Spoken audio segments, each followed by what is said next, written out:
नमस्कार दोस्तों, US legal में आपका स्वागत। और आज हम बात करेंगे एल्गर परिषद केस के बारे में। इस केस में क्या हुआ और ये कब हुआ, किस तरह से हुआ और इसमें कितने अक्यूज्ड थे और कोर्ट के द्वारा किन किन व्यक्तियों को बेल्स ग्रांट की गई और इसमें क्या क्या कंडीशन रही जब कोर्ट ने बेल ग्रांट की।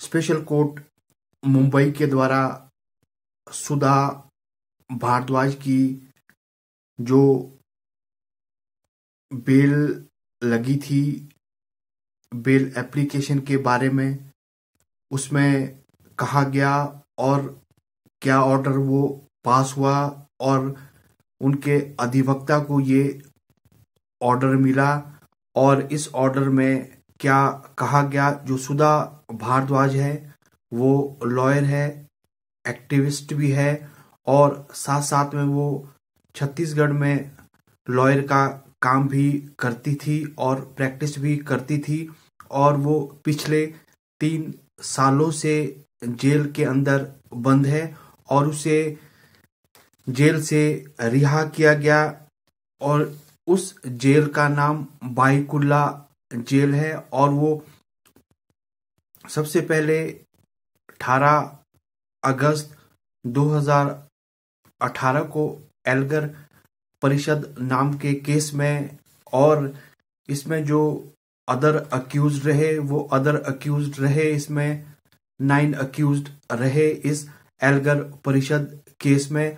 और सुधा भारद्वाज को बॉम्बे हाई कोर्ट के द्वारा 1 दिसंबर को बेल ग्रांट की गई जिसे डिफॉल्ट बेल का नाम दिया गया और एडिशनल सेशन जज के द्वारा 90 दिन का टाइम दिया गया था क्योंकि उनके ऊपर अनलॉफुल प्रिवेंशन एक्टिविटीज के चार्जेस उनके ऊपर लगे थे।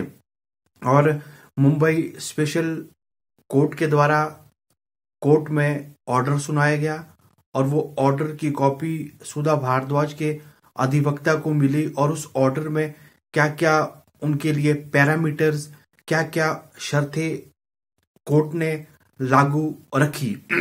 कोर्ट ने सबसे पहली शर्त जो रखी, कोर्ट ने कहा जो ये केस है, जो ये केस एल्गर परिषद का है, इसके बारे में वो सोशल मीडिया, इलेक्ट्रॉनिक मीडिया के सामने कोई भी इस केस के तथ्य को ना बताए और कोई भी स्टेटमेंट ना जनरेट करे। ये पहली बात उन्होंने कही। और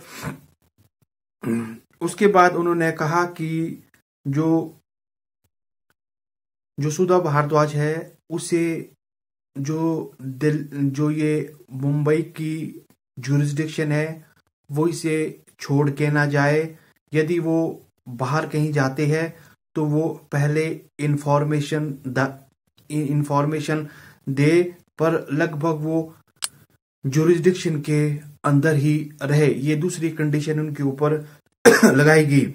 और उनके जो तीसरी कंडीशन रही, उनके लॉयर ने कोर्ट के सामने रिक्वेस्ट किया कि इन्हें अलाउ किया जाए कि ये मुंबई से हरियाणा की ट्रैवलिंग कर सके और इसके साथ साथ वो छत्तीसगढ़ की भी ट्रैवलिंग कर सके क्योंकि छत्तीसगढ़ में सुधा भारद्वाज लॉयर का काम करती है और वहां पर प्रैक्टिस करती है। ये कंडीशन रखी गई कोर्ट के द्वारा सुधा भारद्वाज के ऊपर। और इसके बाद जो सबसे बड़ी कंडीशन कोर्ट ने लगाई, कोर्ट ने सुधा भारद्वाज को कहा कि आप जो ये ट्रायल प्रोसीडिंग होगी आप कोर्ट में रेगुलर विजिट करें और कोर्ट के साथ पूरा विश्वास दायर करें और तथ्य को कोर्ट के सामने पेश करें और रेगुलर कोर्ट में विजिट करते रहे जब जब भी उनका केस कोर्ट में लगेगा। और इसके तहत जो और कहा गया कि सुधा भारद्वाज को सबसे पहले पुणे की यवद्रवर्धा जेल में भेजा गया और उसके बाद उन्हें मकुला जेल में शिफ्ट किया गया और ये कंडीशंस इनके ऊपर कोर्ट स्पेशल कोर्ट के द्वारा लगाई गई।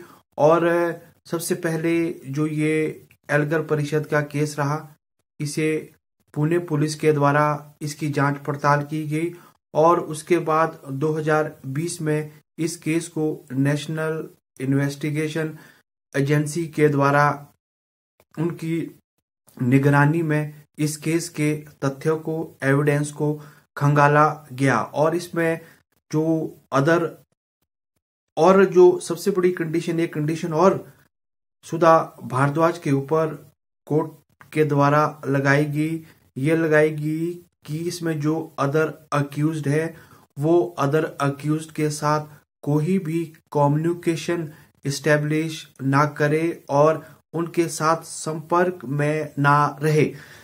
ये कंडीशन उनके ऊपर लगवाई गई। और इसके बाद जो सबसे बड़ी बात सामने आई, जिसमें को अक्यूज्ड रही वो तेलुगु पोइट रहे वेरा राव, उसे भी इंटरिम ग्रांटेड बेल मिलेगी क्योंकि वो मेडिकली अनफिट थे, इनको भी मेडिकल के ऊपर बेल मिली। और जो अनदर अक्यूज रहे फादर स्टैन स्वामी डाइड, वो हॉस्पिटल में ही उनकी डेथ हो चुकी थी क्योंकि इनके द्वारा भी बेल एप्लीकेशन को दायर किया, पर वो जो उनकी बेल एप्लीकेशन थी वो सब जू साइड ही रही, उसमें कोई भी डिसीजन कोर्ट ना ले सका। और इसके बाद जो उसमें प्रोफेसर है सोमा सेन, वो भी अभी मकुला जेल के अंदर ही है। और इसके अलावा ज्योति जगदीप भी जेल में ही है। इसमें सिर्फ जो ये डिफॉल्ट बेल है ये सिर्फ सुधा भारद्वाज को ही मिली क्योंकि इनके अधिवक्ता के द्वारा कोर्ट के अंदर एप्लीकेशन को दायर किया गया और वहां पर जो वो एडिशनल सेशन जज साहब ने 90 डेज का पीरियड दिया था, वो पूरा होने के बाद इन्हें ये बेल ग्रांट की गई। और NIA नेशनल इन्वेस्टिगेशन एजेंसी के द्वारा चार्जशीट को कोर्ट में फ्रेम किया जाएगा और आगे ट्रायल चलेगा और सुधा भारद्वाज को इस केस में फुली कोऑपरेट करना होगा। और आप मेरी इस वीडियो को लाइक करें, शेयर करें और सब्सक्राइब जरूर करें।